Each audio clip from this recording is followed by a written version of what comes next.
Some might say the key to happiness is low expectations, but that's not exactly realistic in the NBA. I'm Madeline Burke for Sports Illustrated here with SI's Michael Pina and Michael Shapiro. And guys, looking around the league, Pina, I'll start with you here. Who do you think could be in the hot seat if their team doesn't meet expectations in the postseason?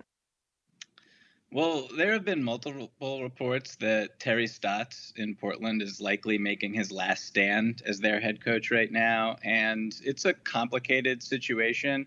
On one hand, Stotts is an awesome coach, and Portland makes the postseason every year. Their offense is always really good and has been top five 3 seasons in a row. On the other hand, their defense has been historically bad this year after they made several moves in the offseason to get better on that end.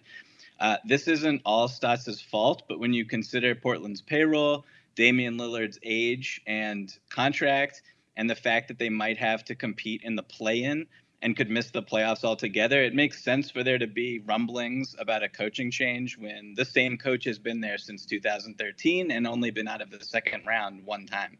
The expectations right now are certainly high in Milwaukee, and I think Mike Budenholzer could be on the hot seat if the Bucks fall short in the playoffs once again. Now, I don't necessarily think that is very fair. I think Budenholzer is a strong coach. He switched up their defense a fair amount this year. They're doing less drop coverage, thankfully. But, you look at the disappointing exits in the Eastern Conference playoffs in each of the last 2 years. Giannis signs this big extension. They're secure in that respect. So I think if they fall short of at least the conference finals, if they have a second round exit or an ugly conference finals exit, we could see Budenholzer leaving as the real shakeup as Milwaukee kind of tries to break through in the Giannis era.